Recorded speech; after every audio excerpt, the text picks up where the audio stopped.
I sent a copy of my wife's latest ultrasound to my sister, a top radiologist, to share the good news. She called me back, her voice barely a whisper, trembling with fear. Get home now. You need to take her to a hospital, a different one. I asked, is the baby okay? She replied, don't tell your wife you spoke to me.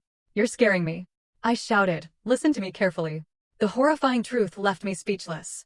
Can you imagine looking at an ultrasound of your unborn baby, seeing that tiny life flickering on the screen, only to have your own sister, a brilliant radiologist, tell you it's a fake? That your entire world, built on love and trust, was a meticulously crafted lie, designed to kill you? That's what happened to me. And it all started with one innocent picture. My name is Harvey Walters. At 34, I thought I had it all. A thriving cybersecurity firm, a beautiful home, and a wife, Bethany, who was supposedly carrying our child. Life felt perfect. Bethany called from the kitchen, you should send it to your sister. She'd love to see it. She meant the ultrasound image on my computer screen. My sister, Lee, a leading radiologist who spent years at Johns Hopkins, would definitely appreciate the miracle of that grainy image. I typed out a quick message. Guess who's going to be an aunt? 8 weeks along. Beth and I are over the moon. Bethany and I had met 4 years ago at a tech conference. She was a pharmaceutical sales rep, charming and vivacious, with auburn hair and green eyes that sparkled when she laughed. 6 whirlwind months later, I proposed on a beach in Maui. My business, Walters Security Solutions, had really taken off, landing huge contracts after I'd found a critical vulnerability in a major retailer's system. Now, I employed a dozen people and worked with Fortune 500 companies. My life truly was good. Perfect. Bethany appeared in the doorway, wearing yoga pants and a soft, oversized sweater. Did you send it? She asked, a sweet smile on her face. I closed my laptop. She's going to flip. She's been bugging us about kids for years. Your sister can be a bit intense, Bethany said, her smile not quite reaching her eyes. I'd noticed the tension between them over the past year. Lee had never explicitly said she disliked Bethany, but there was a coolness, a professional distance that felt out of character for my usually warm sister. She means well, I said, trying to smooth things over. She practically raised me after Mom died. Our mother passed from breast cancer when I was 14, and Lee, at 22, deferred medical school to help our dad. That sacrifice forged a bond between us, stronger than most siblings ever share. Suddenly, Bethany's phone buzzed. She glanced at it, a flicker of something I couldn't quite place in her eyes, then quickly silenced it. I need to run to the pharmacy. Prenatal vitamins. I can go, I offered. No, I need to pick up a few other things too. Woman stuff, she said, grabbing her purse and keys. I'll be back in an hour. I watched her leave, noting how quickly she'd moved after her phone buzzed. It was probably nothing, I told myself. She'd been stressed about the pregnancy, morning sickness, doctor's appointments. I pushed the thought aside and returned to work, reviewing code. 2 hours later, my phone rang. Lee's name appeared on the screen. Hey sis. I'm guessing you saw. Her voice was barely above a whisper, tight with an emotion I couldn't identify. Fear. Where are you right now? Home? Working. What's wrong? Is Bethany there? No, she went to the pharmacy. Lee, you're scaring me. Is something wrong with the baby? A long, agonizing pause. I could hear her breathing, could picture her in her office, surrounded by monitors, her analytical mind working through something truly terrible. Get home now, she finally said. You need to take her to a hospital. A different one. My blood went ice cold. What? Is the baby okay? Do not tell your wife you spoke to me. Lee's voice dropped even lower, urgent, commanding. Do you hear me? This is crucial. You're scaring me. I shouted, standing so fast my chair rolled backward. Listen to me carefully, Lee continued, unfazed. That ultrasound you sent me. I need you to tell me exactly where Bethany had it done. What facility? What doctor? Everything. My mind raced. Dr. Morrison's office. Monique Morrison. She's an OB/GYN on Elm Street. Lee, please. I know Morrison. We attended a conference together last year. Harvey, I need you to trust me without asking questions right now. Can you do that? You're my sister. Of course. Get the original ultrasound image, not a photograph. The actual printout. Look at the bottom right corner. There should be a facility identifier code, a date stamp, and a patient ID number. Text me those numbers. Don't call. Text. Why? Because that image has been edited. Harvey, professionally edited. And I think. She paused, and I swear I could hear her breath catch. I think we need to verify some things before I say anything else. Please, just do this for me. The ground shifted beneath me. What do you mean, edited? The metadata is wrong. The image resolution is inconsistent. Harvey, I've been doing this for 12 years. I've seen thousands of ultrasounds. This one has been digitally manipulated. Lee's voice cracked slightly. Please just get me those numbers. If I'm wrong, I'll apologize and we'll laugh about how paranoid I am. But if you're right, then your wife isn't pregnant, and we need to find out why she wants you to think she is. The line went dead. I stood frozen, phone in hand, as the perfect life I'd built began to crumble around me. My hands shook as I climbed the stairs to the master bedroom. Bethany kept important documents in her nightstand, insurance cards, appointment reminders, medical records. I'd never had reason to look through them before. Trust had always been the foundation of our marriage. Or so I thought. The ultrasound printout was tucked into a folder labeled Baby. I pulled it out, my cybersecurity training kicking in as I examined it with new eyes. The paper quality was standard thermal paper, the kind used in most medical offices. The image showed what appeared to be an 8-week fetus, clearly visible. I photographed the bottom corner with my phone, MHC 2891, last Tuesday's date, patient ID BW 447-823. I texted the information to Lee, then sat on the edge of the bed, staring at the image. What had my sister seen that I couldn't? My phone buzzed. Lee, *, give me 20 minutes. Don't confront her yet. I'm calling in a favor, * 20 minutes, felt like 20 hours. I paced the bedroom, my mind spinning. Maybe it was a mistake. Medical errors happen all the time. Perhaps the equipment glitched. My phone rang again. Lee, tell me, I said, my voice hoarse. I called Monique Morrison directly. We're friendly enough that she took my call. Lee's voice was steady now, professional. Harvey, she has no patient named Bethany Walters in her system. She never has. The room tilted. I sat down hard on the bed. That patient ID number? It belongs to a woman named Jennifer Velasquez, who had an ultrasound at Morrison's office 3 months ago. Jennifer is 26 weeks pregnant now. Lee paused. The facility code is real. The date stamp has been changed. Bethany somehow got access to another patient's ultrasound and altered the date. How is that even possible? She works in pharmaceutical sales. She has access to medical offices, knows the systems, knows how to talk to staff. It wouldn't be hard to photograph an ultrasound during a sales call, especially if she befriended a nurse or a receptionist. Lee's voice softened. And Harvey, I'm so sorry, but there's more. More, I whispered. I called 2 other OBGYN offices within 10 miles of your house. Asked if they had a Bethany Walters as a patient. None of them do. I can't call every office in the state, but... She trailed off. Have you actually seen her take a pregnancy test? Have you been to any appointments with her? I thought back. Bethany had told me about the positive test 6 weeks ago, showed me the little stick with 2 pink lines. But I'd been in my office when she'd taken it. She'd come downstairs crying with joy. And I just believed her. The appointments? She'd always gone alone. Morning appointments are easier, she'd said. You're always busy with work. I'll record the heartbeat next time. I haven't been to any appointments, I admitted. She always had reasons why I shouldn't come. Has she been showing symptoms? Morning sickness? Fatigue? I thought about it. Bethany had been tired, sure. She'd complained about nausea a few times, but now that I thought about it, she'd never actually gotten sick. She'd just said she felt sick. Jesus, I whispered. There's something else you need to know. Lee's tone changed. When I was asking around, being discreet about it, I mentioned I was trying to locate a patient. One of the nurses at the 3rd office I called recognized Bethany's name immediately. Why? Because Bethany came in 4 months ago asking about tubal ligation. She wanted to make sure she couldn't get pregnant. The words hit me like a physical blow. I stood up, needing to move, needing to do something with the rage building in my chest. Why would she do this? I asked, my voice barely a growl. Why fake a pregnancy? I don't know. But Harvey, you need to be smart about this. Don't confront her yet. We need to figure out what her endgame is. I'll hire a private investigator. No, Lee cut me off. You're a cybersecurity expert. You find digital dirt for a living. Use your skills. Check her phone records, her email, her bank accounts. Find out what she's planning before she knows you're onto her. I nodded, even though Lee couldn't see me. My shock was crystallizing into something harder, colder. I'd built a career on finding hidden threats, on uncovering vulnerabilities that others missed. It was time to turn those skills on my own wife. One more thing, Lee said. Be careful. People who orchestrate deceptions this elaborate usually have a bigger plan, and they usually don't work alone. After hanging up, I went to my office and locked the door. I pulled up my remote access software, the same tools I used for client security audits. I'd set up the home network myself, with admin access to every device connected to it, including Bethany's phone. It took me less than 10 minutes to clone her phone's data to my encrypted server. Text messages, call logs, emails, photos, everything. What I found in her messages made my blood run cold. Hundreds of texts to a number saved as D. They went back 8 months, starting just after our 2nd anniversary. The messages were intimate, sexual, planning meetups while I was away on business trips. But it was the recent messages that revealed the horrifying truth. D. How much longer do we have to keep this up? Asterisk Bethany, just a few more weeks.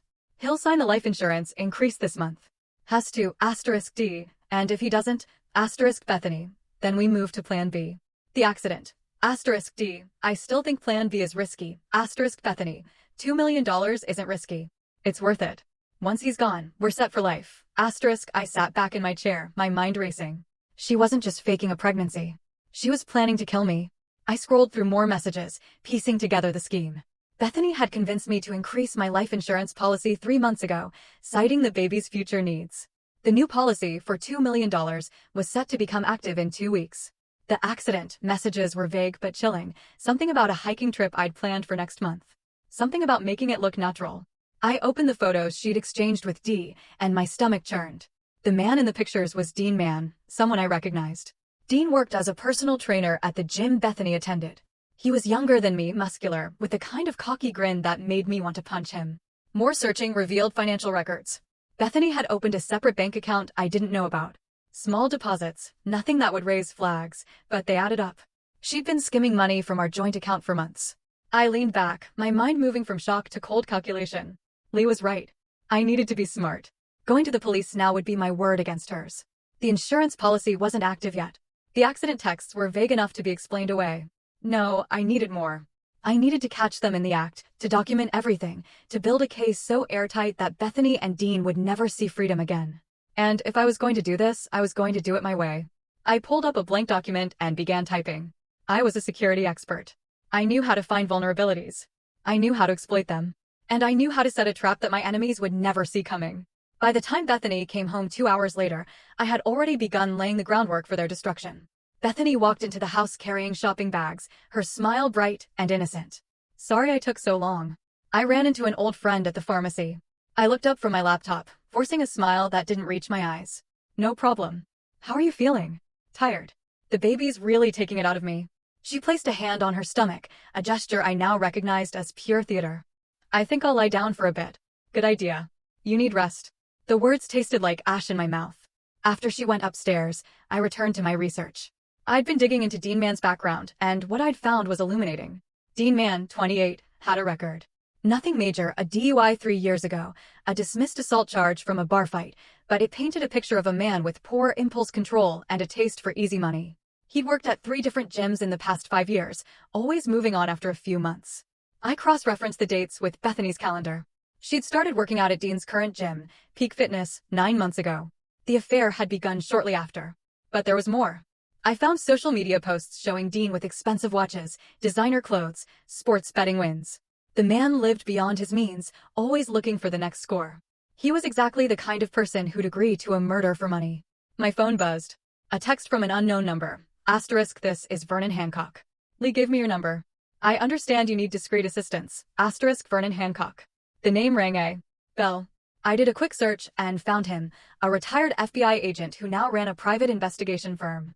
Lee had promised to connect me with someone trustworthy. I called the number. Vernon answered on the first ring. Mr. Walters, your sister explained the situation in general terms. I'm very sorry. Vernon's voice was gravelly, authoritative. She mentioned you might need help documenting evidence. I'm a cybersecurity consultant, I said. I can handle the digital side, but I need someone who can do physical surveillance without being detected, and I need it done legally enough that it can be used in court. I can do that. What's your timeline? I explained what I'd learned, the fake pregnancy, the life insurance policy, the planned accident. Vernon listened without interrupting, occasionally making notes. $2 million motive, clear conspiracy, premeditation. You've got the beginnings of a solid case, Vernon said. But you're right to want more. We need them on record discussing specific plans. Audio, video, if possible. I can install monitoring software on her phone remotely, I said. But I need to be careful about admissibility. Let me worry about admissibility. You focus on gathering evidence through legal means. Anything you can access as the homeowner, the joint account holder, the husband. I'll handle the external surveillance. Vernon paused. There's something you should know, though. Cases like this, where someone's planning your murder, time is critical. If they sense you're onto them, they might accelerate their plans. The insurance policy activates in 12 days, I said. I don't think they'll move before then unless they get spooked. Be careful, Mr. Walters. Play the loving husband. Don't give them any reason to suspect you know. After hanging up with Vernon, I spent the next hour setting up monitoring protocols. I installed a keylogger on Bethany's laptop, set up alerts for specific keywords in her messages, and created a secure server to store all the evidence. Then I did something I'd learned in my years of cybersecurity work. I looked for the pattern behind the pattern. Bethany wasn't smart enough to plan this alone. She was organized, sure, but this level of deception required someone with experience. The fake ultrasound, the careful timing, the insurance scheme, it all suggested someone had done this before. I dug deeper into Dean Mann's history, previous relationships, former girlfriends. It took 2 hours, but I found it. 5 years ago, Dean had briefly dated a woman named Trudy Kane in Phoenix. Trudy had been married at the time. 6 months after the affair began, Trudy's husband, a wealthy real estate developer, died in a boating accident. The insurance payout was $1.5 million. The investigation had ruled it accidental, but I found forum posts, archived news articles where the husband's family had raised questions. The case had gone cold, and Trudy had eventually married Dean. They divorced 2 years later, with Trudy keeping most of the money. I felt the pieces clicking together. Dean had done this before. He'd helped a married woman kill her husband for insurance money. Now he was doing it again with Bethany. But this time, I wasn't going to end up at the bottom of a lake. I picked up my phone and called Vernon. I need you to look into a woman named Trudy Kane in Phoenix. I think our friend Dean has done this before. On it. In the meantime, I'll start surveillance tomorrow. I've got a female operative who can join Peak Fitness. Get close to Dean. See what he says when he thinks no one important is listening. Perfect. And Vernon, I want to know every detail of their plan. Not so I can avoid it, my voice hardened, so I can turn it against them. That night, I lay in bed next to Bethany, listening to her breathe.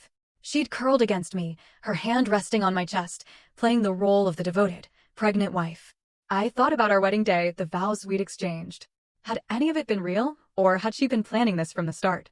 My phone buzzed with a message. Vernon found something interesting about Trudy Kane. She's broke. Declared bankruptcy last year. Dean took her for almost everything in the divorce. I smiled in the darkness. So Dean had a pattern. Seduce married women. Help them kill their husbands. Take the insurance money. Then disappear. He was a professional at this. But I had something Dean and Bethany didn't expect. I had my sister's warning. I had time to prepare. And I had skills they couldn't match. As Bethany slept beside me, dreaming of her $2 million payday, I began planning their nightmare. The trap was set. Now I just needed to bait it perfectly. I spent the next 3 days playing the perfect husband while building my case. Every morning, I kissed Bethany goodbye and told her I loved her. Every evening, I asked about her day and the baby. And every spare moment, I was gathering evidence. Vernon's operative, a woman named Erica Mack, had joined Peak Fitness and befriended Dean within 24 hours. Her reports were damning. Subject is arrogant, Erica texted. Bragged about setting up a big payday to another trainer. Mentioned having a rich boyfriend who's about to have an accident. Direct quote, some guys are just too stupid to see what's coming. I saved everything. The texts, the photos, the timeline. I'd learned from my years in cybersecurity that the key to catching criminals wasn't just evidence. It was overwhelming evidence. So much that there was no possible defense. No way to explain it away. Vernon called on the 4th day. I found Trudy Kane. She's living in a trailer park outside Phoenix, working as a waitress. I convinced her to talk. And Dean's MO is consistent. He targets women in unhappy marriages, usually with money, builds a relationship, suggests the insurance scheme, helps plan the accident, then takes his cut. Trudy says he has a whole system. Vernon's voice darkened. He's done this at least 3 times that she knows of. Not all of them ended in death. Some of the wives backed out at the last minute, but 2 didn't. I felt cold. He's killed before. Trudy couldn't prove it, and neither could I. The accidents were clean. 1 drowning, 1 hiking fall. Both ruled accidental, but she's certain Dean was responsible. Vernon paused. She also said Dean has a partner. Someone who helps him plan the accidents. Makes them look natural. A partner? Who? She only met him once. Big guy, works as a contractor. Trudy thought his name was Curtis or Kurt something. She said he was scary. Dead eyes. Talked about killing like it was a business transaction. My mind raced. I searched Peak Fitness's website and found it. Kurt Marr, listed as a contractor who'd done recent renovation work on the gym. That's how they'd met. More digging revealed Kurt Marr's history. Former military, dishonorably discharged for reasons sealed in classified documents. Several restraining orders from ex-girlfriends. A pattern of violence barely concealed beneath a veneer of respectability. So, it wasn't just Bethany and Dean. There was a third conspirator, someone who actually knew how to kill and make it look accidental. I called. Vernon. I found the partner. Kurt Marr, former military, violent history. We need surveillance on him, too. Already on it. I pulled his work records. He's scheduled to do some repairs on a hiking trail in Black Rock State Park next week. Vernon's voice was grim. I'm betting that's where your accident was supposed to happen. Black Rock State Park. I'd mentioned wanting to hike there before winter set in. I'd told Bethany about it weeks ago, said it would be a nice trip before the baby came.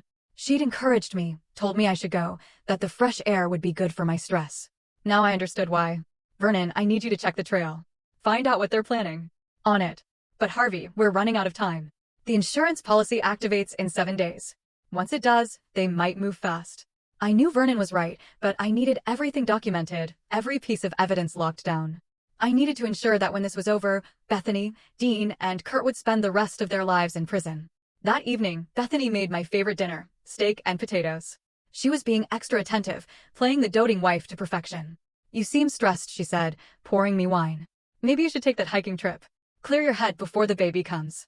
I smiled at her, seeing her clearly for the first time. The way she tilted her head, feigning concern, the slight eagerness in her eyes. She was pushing me toward my death. You know what? You're right.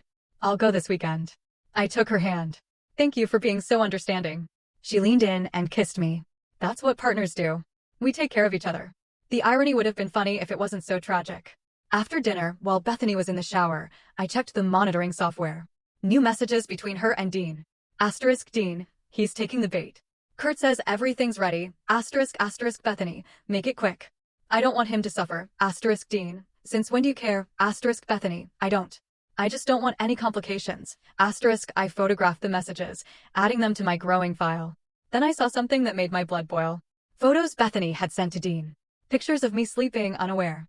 Pictures of me at my computer, working. She'd been cataloging my routines, my patterns, helping them plan my murder. My phone rang. Lee. Harvey, how are you holding up? She asked. I'm managing. Vernon's been helpful. Harvey, I need to tell you something. Lee's voice was hesitant. I've been thinking about why I never liked Bethany. I couldn't put my finger on it before, but now I realize she reminded me of someone. A patient I had 3 years ago, a woman who came in claiming she'd been assaulted by her husband. The scans didn't match her story, but she was convincing. I almost believed her. Lee paused. Later, I found out she'd faked the whole thing to get a restraining order so she could clean out their joint accounts before divorcing him. She was a con artist. Bethany's a con artist, I said, the words heavy. I think she's been one for a long time. I looked into her employment history. She's worked for 7 different pharmaceutical companies in 5 years. That's unusual. Most sales reps stay with one company. Lee's voice hardened. I think she's been running schemes, moving on before anyone catches on. I felt something shift inside me. This wasn't just about the fake pregnancy or the insurance plot. Bethany was a predator, and I was just her latest mark. But unlike her previous victims, I knew how to fight back. Lee, I need to ask you something. I kept my voice steady. If this goes bad, if something happens to me, nothing's going to happen to you. But if it does, promise me you'll make sure they go to prison. Every single one of them. A long silence. Then I promise. But you're going to be fine. You're the smartest person I know. If anyone can outsmart these people, it's you. After hanging up, I pulled up my planning document. Vernon's team had identified the location where the accident was supposed to happen, a cliff trail with a 100-foot drop. Kurt had been seen loosening the guardrail, creating a weak point that would give way under weight. They wanted to make it look like I'd fallen while hiking alone. Simple. Clean. Accidental. But I had a different plan. I opened a new file and began typing. The trap was almost complete. In 3 days, I would spring it. And when I did, Bethany, Dean, and Kurt would walk right into it, never realizing that the prey had become the predator. The next morning, I put the first phase of my plan into motion. I drove to my bank and withdrew $50,000 in cash, telling the teller it was for a business investment. Then I stopped at a law office downtown. I need to make some changes to my will, I told my attorney, Mitchell Hobbs. Mitchell, a friend from college, raised an eyebrow. Everything okay? You just updated it 6 months ago. The baby, I lied smoothly. I want to make sure everything's protected if something happens to me. Of course. What changes? I had planned this carefully.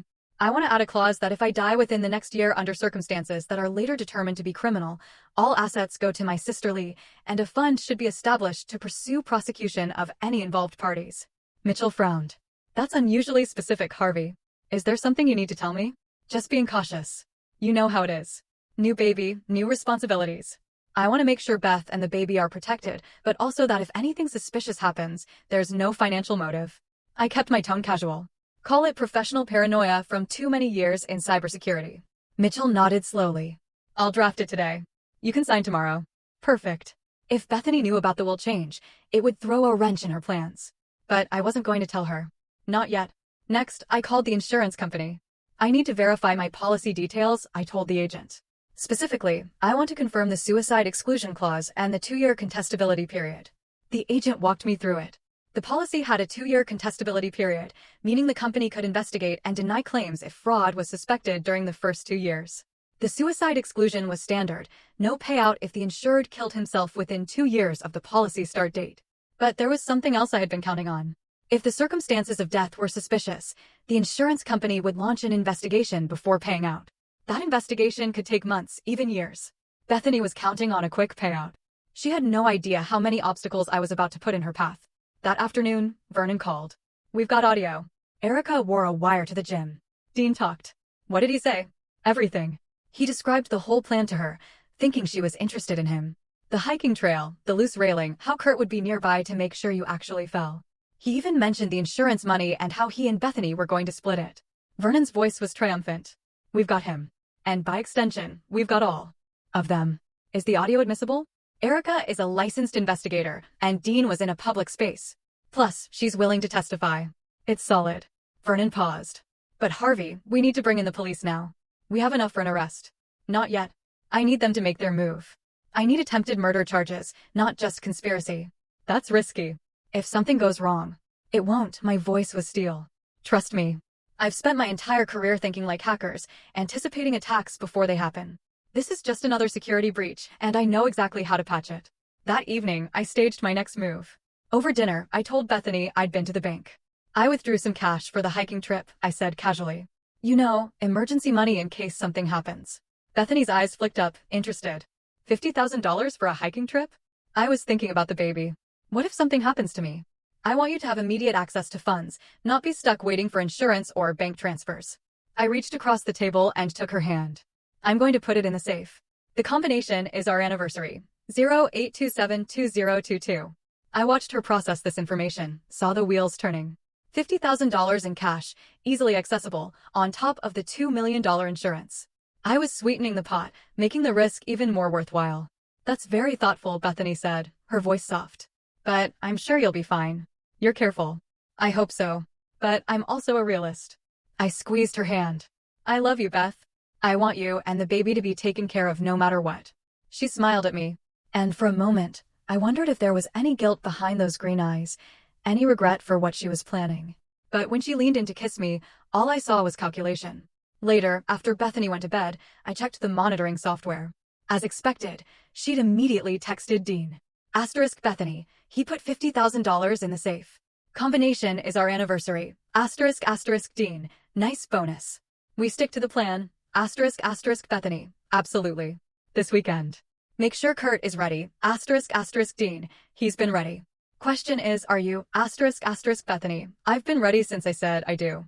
This has always been the plan. Asterisk I stared at that last message for a long time. This has always been the plan. She'd married me, intending to kill me. Every moment of our 3 years together had been a lie, a setup for this moment. I should have felt devastated. Instead, I felt focused. The next day, I met with Vernon in a parking garage downtown. Here's how it's going to work, I said, pulling out a map of Black Rock State Park. I'm going to hike to the Cliff Trail Saturday morning. You'll have teams positioned here, here, and here. I pointed to spots on the map. When Kurt makes his move, you document everything, then intervene before anyone actually gets hurt. Vernon studied the map. You're using yourself as bait. I'm using myself as proof. There's a difference. My smile was cold. Bethany and Dean think they're running a con. They have no idea I've been running one on them. What about after? How do you want to handle the arrests? Simultaneous. Kurt at the park. Bethany and Dean together. Somewhere they'll both be. I want them to see it coming at the last second, to realize they've been played. Vernon nodded slowly. You know, in all my years doing this work, I've never seen someone turn the tables quite like you're planning. I told you I'm a cybersecurity expert. I find vulnerabilities and exploit them. Bethany and Dean's vulnerability is their arrogance. They think I'm stupid, that I don't see what's happening. My expression hardened. They're about to learn how wrong they are. Friday evening, I staged my final preparation. I loaded my hiking gear into my car, kissed Bethany goodbye, and told her I'd be leaving early in the morning. Be careful out there, she said, hugging me. I love you. I love you too, I replied, the words automatic, but empty. That night, I barely slept. Instead, I reviewed every piece of evidence, every detail of the plan. Vernon's teams were in position. The police had been briefed and would be standing by. Tomorrow, when the sun rose, the trap would spring and Bethany, Dean, and Kurt would spend the rest of their lives paying for what they tried to do. I checked my phone one last time before attempting sleep. A final text from Bethany to Dean, sent after she thought I was asleep. Asterisk Bethany, tomorrow I'm free. Tomorrow we're rich. Tomorrow it all begins. Asterisk I smiled in the darkness. Tomorrow it all ends. Saturday morning came with a blood-red sunrise. I dressed in my hiking gear, moving quietly so as not to wake Bethany. She stirred as I opened the bedroom door. Be safe, she murmured sleepily. Always am, I replied. I drove to Black Rock State Park, my truck loaded with hiking equipment and a backpack. Vernon and his team were already in position, 3 surveillance points, hidden cameras, and 2 undercover officers posing as hikers. I parked in the lot at 7:03 a.m. I sent a text to Bethany. Asterisk here, weather's perfect. Love you, asterisk her reply came instantly, asterisk love you too. Enjoy your hike. Asterisk the trail wound through pine forests before climbing toward the cliffs. I moved at a steady pace, my mind cleared despite what was coming. Every 50 yards, I marked my position with my phone's GPS, creating a digital trail of my location. Vernon's voice came through my hidden earpiece. Asterisk subject 1 is on site. Kurt Marr has parked. He's carrying what looks like tools. Asterisk, copy that, I whispered. The trail narrowed as it approached the cliff section. This was where Kurt had loosened the railing, creating a weak point that would give way under pressure. It was clever. The railing would look intact, but a hard lean against it would send someone tumbling 100 feet to the rocks below. I reached the section and stopped, pretending to admire the view. Through my peripheral vision, I saw movement in the trees. Kurt, positioning himself, waiting. Vernon's voice. Asterisk we see him. He's watching you. Wait for him to make contact. Asterisk I pulled out my water bottle, taking my time. I needed Kurt to commit, to do something that would be captured on camera and constitute attempted murder. Footsteps behind me. I turned to see Kurt emerging from the trail, dressed in contractor gear, carrying a toolbox. Morning, Kurt said, his voice friendly. Doing some trail maintenance. You might want to avoid the railing up ahead. It's a bit unstable. I smiled. Thanks for the warning. Appreciate it. No problem. Hey, you dropped something back there. Kurt pointed down the trail. I turned to look, and in that moment, Kurt rushed forward. Strong hands grabbed my shoulders, shoving me toward the weakened railing. But I had been ready. I'd spent years training in martial arts, a hobby Bethany had never known about. I dropped my center of gravity, twisted, and used Kurt's momentum against him. Kurt stumbled forward, off balance. I stepped aside, and Kurt crashed into the railing. The wood splintered with a sharp crack. For a moment, Kurt teetered on the edge, arms windmilling. I could have let him fall. Part of me wanted to. Instead, I grabbed Kurt's jacket and hauled him back from the edge. Got you, I said coldly. Vernon's team burst from the trees, weapons drawn. Freeze. Hands where I can see them. Kurt's face went white. What the hell? You're under arrest for attempted murder, Vernon said, pulling out. Handcuffs. You have the right to remain silent. I stepped back, pulling out my phone. I called Lee. It's done. Phase 1 complete. Are you okay? I'm fine. Better than fine. I looked at Kurt, now being led away in handcuffs. 1 down, 2 to go. Meanwhile, across town, Bethany met Dean at a cafe they'd used before for their secret meetings. She was nervous, checking her phone constantly. Relax, Dean said, sipping his coffee. Kurt knows what he's doing. By noon, Harvey will be just another tragic hiking accident, and we'll be in the clear. I can't help it. I keep thinking something will go wrong. Nothing's going wrong. We've planned this perfectly. Dean reached across the table and took her hand. In a few hours, you're going to be a grieving widow. Then, after a respectful waiting period, you and I ride off into the sunset with $2 million. Bethany smiled, relaxing slightly. You really think it's that easy? It's always been that easy. Trust me, I've done. The cafe door opened. Detective Eric Torres walked in, followed by 3 uniformed officers. Dean saw them first. His face went pale. We need to leave now. But it was too late. Detective Torres approached their table, badge out. Bethany Walters. Dean Mann. You're both under arrest for conspiracy to commit murder. Bethany's coffee cup slipped from her hand, shattering on the floor. What? No. There must be some mistake. No mistake, ma'am. We've been listening to your conversations for the past week. We have text messages, recorded conversations, and as of 30 minutes ago, we have attempted murder on camera. Torres nodded to the officers, who moved forward with handcuffs. You have the right to remain silent. Dean lunged from his chair, trying to run, but an officer tackled him before he made it 3 steps. Bethany sat frozen, her mind clearly racing, trying to understand how this had happened. "Where's my husband?" she asked, her voice small. "Is Harvey?" "Your husband is fine," Torres said coldly. "Better than you're going to be for a very long time." As they led Bethany and Dean out in handcuffs, I pulled up across the street in my truck. I'd driven straight from the park, wanting to see this moment. Through the cafe window, Bethany's eyes met mine. For just a second, the mask fell away. No more fake smiles. No more loving wife act.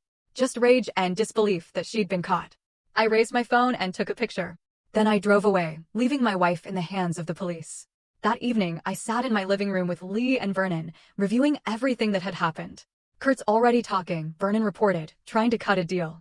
"He's given us details on 3 previous accidents he helped Dean arrange. 2 of them were ruled natural deaths at the time. The families are being contacted." "And Bethany?"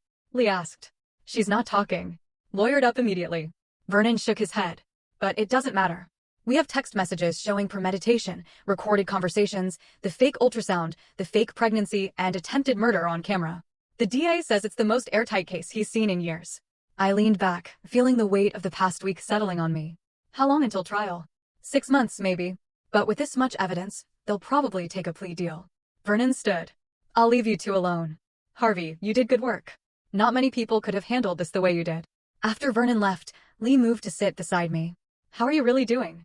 "Honestly, I don't know." I stared at my hands. 3 years of my life were a lie. I thought I knew her. I thought we were building something real. She was a con artist, a predator. This isn't about you being fooled. It's about her being convincing. I know. Intellectually, I know that. I looked at my sister. But it still hurts. And the baby. God, I wanted that baby to be real. I was excited about being a father. Lee put her arm around me. "You're going to get through this, and someday you'll find someone real, someone who deserves you. But first, you need to heal." I nodded. "Thank you for warning me. If you hadn't caught that fake ultrasound. You're my brother. I'll always have your back." Lee squeezed my shoulder. "Always." Later that night, alone in the house that felt both familiar and foreign now, I went through the rooms, seeing them with new eyes. This was supposed to be where I'd raise my child, where I'd grow old with Bethany. Instead, it was a crime scene, a monument to lies. I found the ultrasound picture in Bethany's nightstand, the fake image that had started everything. I stared at it for a long moment, then tore it in half. Tomorrow, I'd start the process of rebuilding. I'd file for divorce. I'd sell the house. I'd move forward.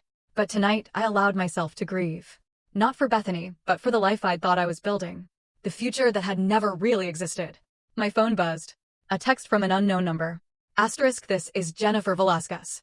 The police told me my ultrasound was stolen and used in a crime. I just wanted to say I'm sorry that happened and I hope you're okay. My baby boy is healthy. I hope that brings you some comfort." Asterisk, I stared at the message for a long time. Then I replied, asterisk, "Thank you. That does help. Take care of him." Asterisk, I looked around the empty house one last time, then turned off the lights and went upstairs. Tomorrow would be the first day of the rest of my life. And unlike Bethany, Dean, and Kurt, I'd face it as a free man. The trap had worked perfectly. Justice would be served, and Harvey Walters would survive. The next 8 weeks were a whirlwind of legal proceedings, media attention, and slowly rebuilding a life that had been demolished. I threw myself into work, taking on 3 new high-profile clients who'd heard about my story and wanted someone who understood deception at a fundamental level. The trial date was set for early December. The DA, a sharp woman named Lori Casey, called me weekly with updates. "D-Man is trying to flip on Bethany," she told me during one call. "Says it was all her idea, that she manipulated him." "Is that going to work?" I asked. "Not with the evidence we have. The text messages show it was collaborative. Besides, we found evidence Dean did this with at least 2 other women. The Phoenix police are reopening cases now." Lori's voice was satisfied. "They're all going down, Harvey. All 3 of them. But I wanted more than prison sentences. I wanted them to understand what they'd tried to take from me." Vernon helped arrange a meeting with Kurt Marr's attorney. Kurt had accepted a plea deal, 20 years in exchange for testimony against Bethany and Dean. I stood in the prison visiting room, separated from Kurt by bulletproof glass. The big man looked smaller now, diminished in his orange jumpsuit. "Why?" I asked. "We'd never even met. Why did you try to kill me?" Kurt stared at me for a long moment. "Money. That's all. Dean offered me 50 grand to make it look like an accident.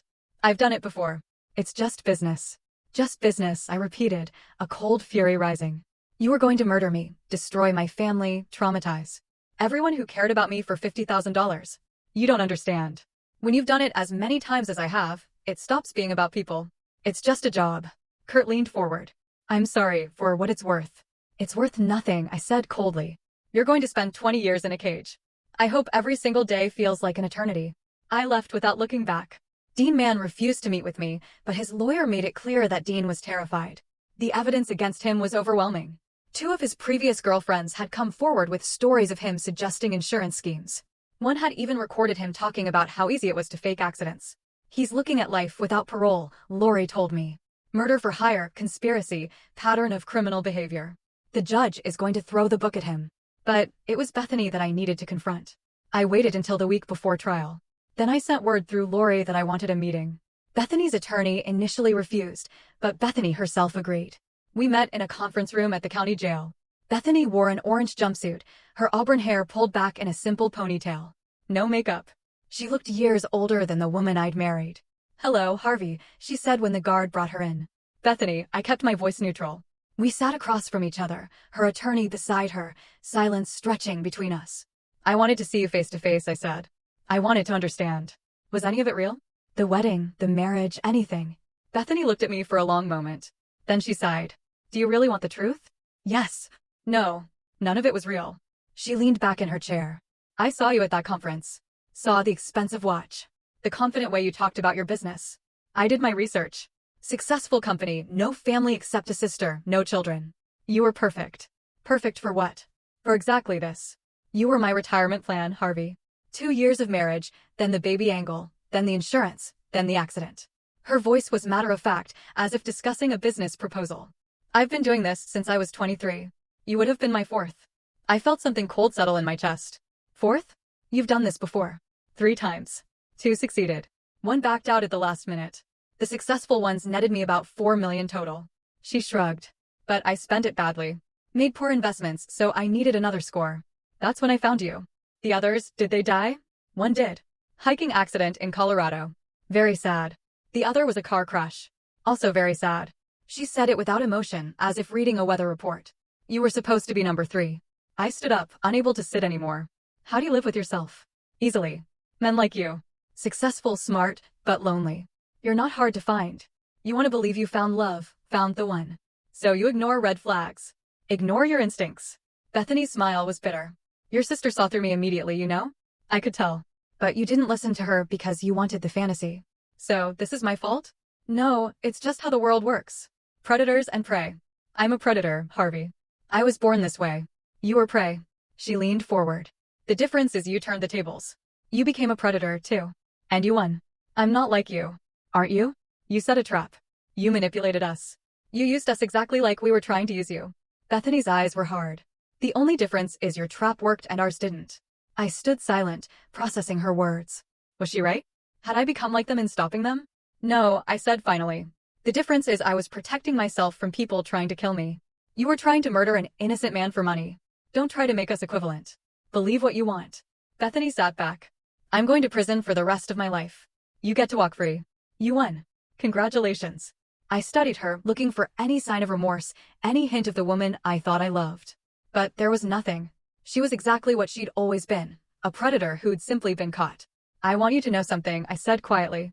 Every day you spend in prison. Every morning you wake up in a cell. Every night you go to sleep on that uncomfortable mattress. I want you to remember that you did this to yourself. You chose this, and you deserved it. I turned to leave. But Bethany's voice stopped me. Harvey, for what it's worth, you were one of the good ones. In another life, if I'd been a different person, I might have actually loved you. I looked back at her. But you're not a different person, and you never will be. I walked out, leaving her behind. The trial lasted 3 weeks. The evidence was overwhelming. Text messages, recorded conversations, the fake ultrasound, witness testimony from Erica Mack, Vernon's surveillance footage, and Kurt's confession. Dean Mann's defense tried to argue he'd been manipulated by Bethany, but the evidence of his previous crimes destroyed that narrative. His pattern was clear. He was a serial accomplice to murder-for-hire schemes. Bethany's defense tried to argue she'd never intended to go through with it, that it was all fantasy role-play with Dean. But the texts about timelines, the fake pregnancy, the insurance policy, it all pointed to careful, premeditated planning. I testified for 2 days, walking the jury through the discovery process, showing them how I'd uncovered the conspiracy. The fake ultrasound was particularly damning. Medical experts testified that it had been professionally altered and that Bethany had never been pregnant. On December 15th, the jury deliberated for 6 hours. I sat in the courtroom, Lee beside me, as the jury filed back in. On the charge of conspiracy to commit murder, how do you find the defendant, Bethany Walters? Guilty. On the charge of fraud? Guilty. On the charge of attempted murder? Guilty. The verdicts came one after another, each one another nail in Bethany's coffin. She sat motionless as they were read, her face blank. Dean Mann's verdicts were equally damning, guilty on all counts. At sentencing 3 weeks later, Judge Owen Peterson showed no mercy. Mrs. Walters, you orchestrated a scheme of breathtaking cruelty, the judge said. You didn't just plot to kill your husband. You made him love you first. You made him trust you, believe he was starting a family with you, all while planning his death. This court finds your actions to be among the most calculating and heartless I've encountered. He sentenced Bethany to life without possibility of parole. Dean Mann received the same sentence, with an additional 20 years for his previous crimes. As the bailiffs led them away, Bethany looked at me one last time. No smile, no anger, just emptiness. I felt nothing but relief. That evening, I had dinner with Lee at our favorite restaurant. It's over, Lee said, raising her wine glass. It's really over. It is. I clinked my glass against hers. Thank you for everything. If you hadn't caught that fake ultrasound, you would have figured it out eventually. You're too smart not to. Lee smiled. I'm proud of you, little brother. You could have fallen apart. Instead, you fought back. I didn't have a choice. Yes, you did. A lot of people would have just reported it to the police and hoped for the best. You took control. You gathered evidence, built a case, made sure they couldn't escape justice. Lee's eyes were warm. That takes courage. I thought about Bethany's words in the jail. You became a predator, too. Maybe she'd been right, in a way. I'd used my skills, my intelligence, my ability to think like my enemies to trap them. But I'd done it to survive, to ensure justice. That made all the difference. What now? Lee asked. What's next for Harvey Walters? I looked out the window at the city lights. I'm selling the house. Too many bad memories. I'm thinking about moving to Boston, actually. Be closer to you. I'd like that. And I'm going to keep building my company. Focus on work for a while. Maybe eventually I'll be ready to trust someone again. I smiled slightly. But not for a long time. That's probably wise. Lee reached across the table and squeezed my hand. But when you are ready, you'll know. And you'll be smarter about it. This experience, as terrible as it was, taught you something. What's that? That you're stronger than you thought. That you can face anything and survive. Lee's smile was fierce. They tried to destroy you, Harvey, and you destroyed them instead. I nodded slowly. She was right. I'd survived. I'd won. And that was enough. For now, that was more than enough. 6 months later, I stood in my new office in Boston, looking out at the harbor. Walters Security Solutions had expanded, opening a second location with Lee's help. I'd hired 5 new employees, including Vernon Hancock's daughter, who'd proven to be brilliant at digital forensics. The Boston office was sleek, modern, and most importantly, had no memories of Bethany. My phone rang. It was Lori Casey, the DA. Harvey, I wanted to give you an update. Remember how I said we were investigating Dean Mann's other victims? I remember. We've got justice for 2 of them. The families of the men who died in Colorado and Phoenix are pursuing wrongful death civil suits against Dean's estate. Not that there's much money there, but it's something. Lori paused. We also found 2 other women he was working with. Both are in custody now. Your case opened up a whole network we didn't know existed. I felt a wave of satisfaction. Good. They all deserve to face consequences. There's more. Bethany's been getting letters in prison. We've been monitoring them. Turns out she had a mentor, an older woman, who taught her the con. The FBI is investigating now. How deep does this go? Deeper than we thought. There might be a whole group of women running this kind of scheme. Lori's voice hardened. But because of you, we're shutting it down. You didn't just save yourself, Harvey. You saved future victims. After the call ended, I sat at my desk, processing the information. What I thought was a personal betrayal had been part of something larger, a network of predators targeting vulnerable men. But I'd stopped it. Or at least I'd started the process of stopping it. My intercom buzzed. Mr. Walters, you have a visitor. Says she knew your wife. I frowned. Send her in. A woman in her 40s entered, well-dressed with dark hair and nervous eyes. Mr. Walters, I'm Teresa Bolton. I need to talk to you about Bethany. I gestured to a chair. What about her? Teresa sat down, wringing her hands. I'm her half-sister. We have the same mother. I didn't know about what she was doing until I saw the trial on the news. She looked up, tears in her eyes. I'm so sorry. I need you to know, she wasn't always like this. What do you mean? Our mother. She was like Bethany, a con artist, a grifter. She married 5 times, each husband wealthier than the last. She taught Bethany everything. How to read men, how to manipulate them, how to get what she wanted. Teresa wiped her eyes. I refused to learn. I left home at 18 and never looked back. But Bethany, she embraced it. I leaned back in my chair. Why are you telling me this? Because I want you to know it wasn't your fault. You couldn't have seen it coming. Bethany spent her whole life learning how to be convincing. She practiced on our stepfathers, on family, friends, on anyone she could. Teresa's voice broke. I tried to reach out to her over the years. Tried to get her to leave that life. She wouldn't listen. I appreciate you telling me, I said quietly. But it doesn't change what she did. I know. I'm not asking you to forgive her. She deserves everything she got. Teresa stood. I just wanted you to know that there are people in her family who are horrified by what she did and who think you're incredibly brave for fighting back the way you did. After Teresa left, I sat alone in my office, thinking about the cycle of predation. Bethany had been taught to be a predator by her mother. How many others were out there learning the same skills, targeting the same kinds of victims? But I'd broken that cycle, at least in my own life. And in doing so, I'd helped break it for others. My phone buzzed with a text from Lee. * dinner tonight.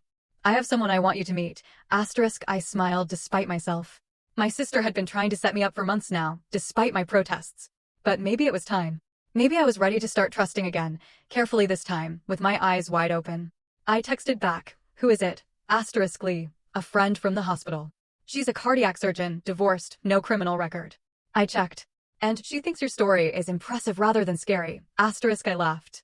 You ran a background check on your friend, Lee, * Lee, after what happened with Bethany. You're damn right I did. She's clean. Plus, she's funny and she makes the best lasagna I've ever had. * I thought about it for a moment, then replied, * okay, but just dinner. No promises, Lee, * Lee, that's all I'm asking.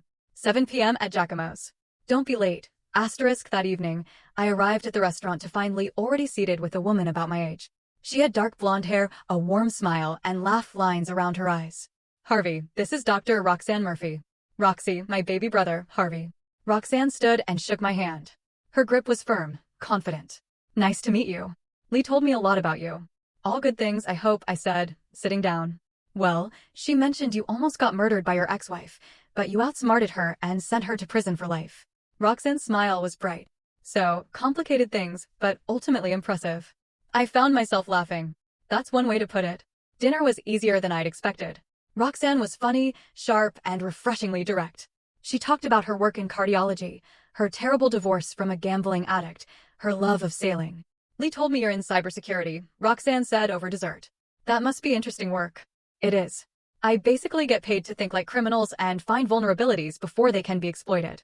Kind of like what you did with your ex-wife. I paused, then nodded. Exactly like that, actually. I saw the vulnerability in their plan and exploited it. Good for you. Roxanne's expression was serious. A lot of people would have just been victims. You refused to be. We talked for another hour, and when the evening ended, I found myself not wanting it to end. I'd like to do this again, I said as we stood outside the restaurant. I'd like that, too, Roxanne smiled. But fair warning, I'm going to be cautious. My ex really did a number on me. I understand completely. I'm going to be cautious, too. Good. Then we'll be cautiously optimistic together. She squeezed my hand. Good night, Harvey. As I drove home, I felt something I hadn't felt in a long time. Hope. I'd been through hell. I'd faced betrayal, deception, and an attempt on my life. But I'd survived. I'd won. And now, slowly, carefully, I was building a new life. One based on truth instead of lies, on genuine connection instead of manipulation. It wouldn't be easy. The scars from Bethany's betrayal would take years to fully heal. I'd probably always be a little guarded, a little suspicious. But I was alive. I was free. And I had a future. That was more than enough. 1 year later, I stood in my Boston office, preparing for the biggest presentation of my career. The FBI had hired Walters Security Solutions to develop training materials on digital evidence gathering in domestic conspiracy cases. My experience with Bethany's case had become the foundation for new protocols. You ready? Vernon Hancock asked. The former FBI agent had joined my company as head of investigations, bringing decades of experience to the team. I think so. It's surreal.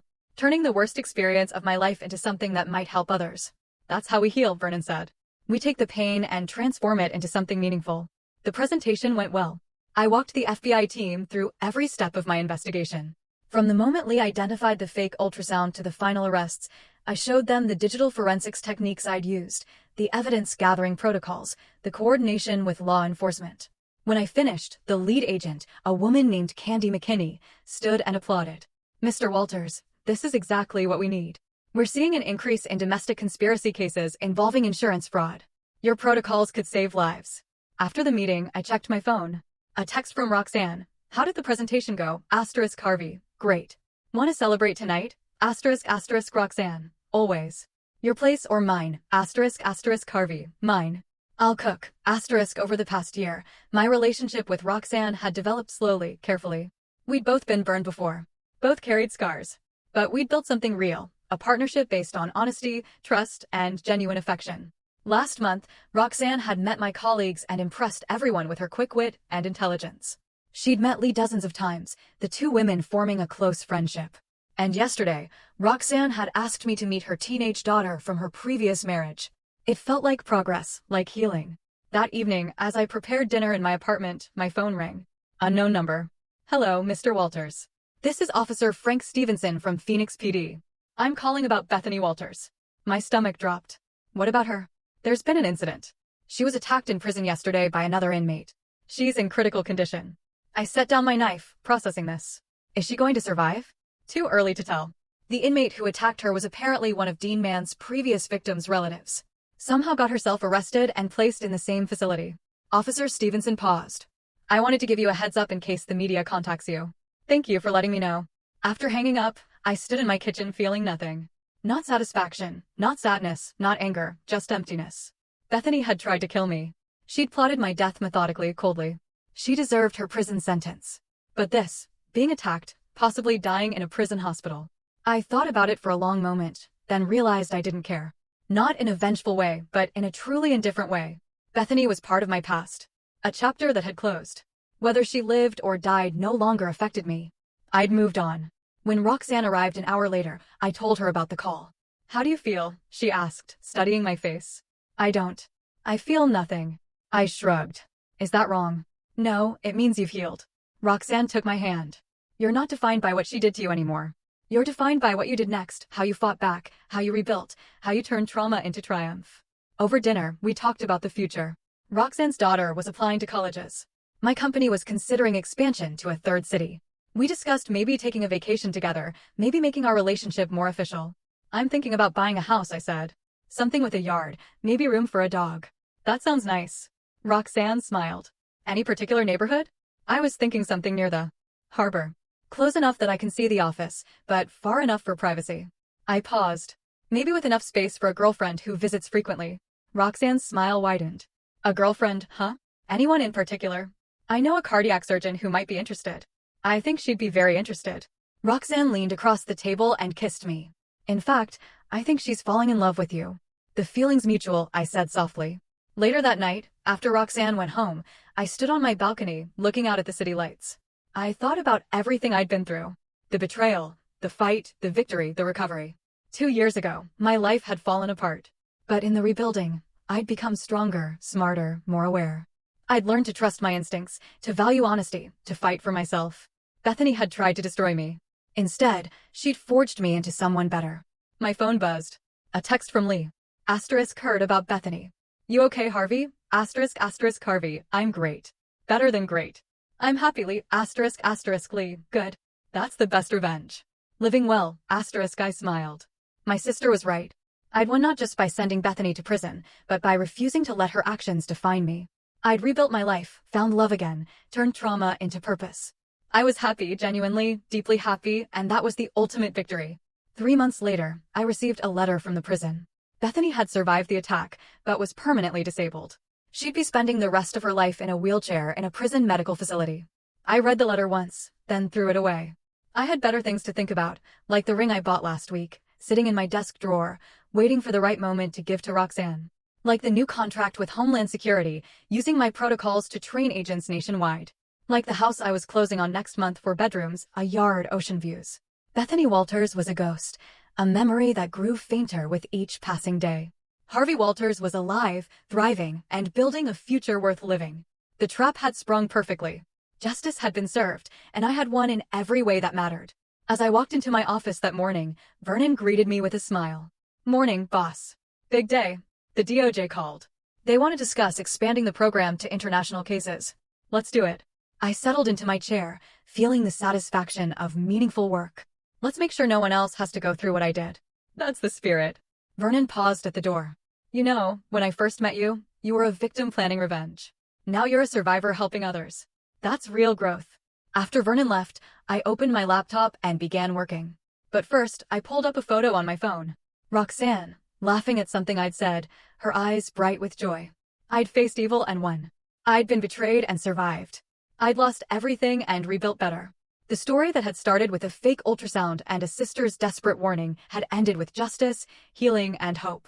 And as I began my work, helping train agents to catch predators like Bethany before they could destroy more lives, I knew with absolute certainty I'd not only survived, I'd triumphed. And that triumph tasted sweeter than any revenge ever could. So, after hearing all that, can you even imagine? What would you have done in my place? Have you ever had to fight for your life in a way you never expected? Tell me what you think, I really want to know.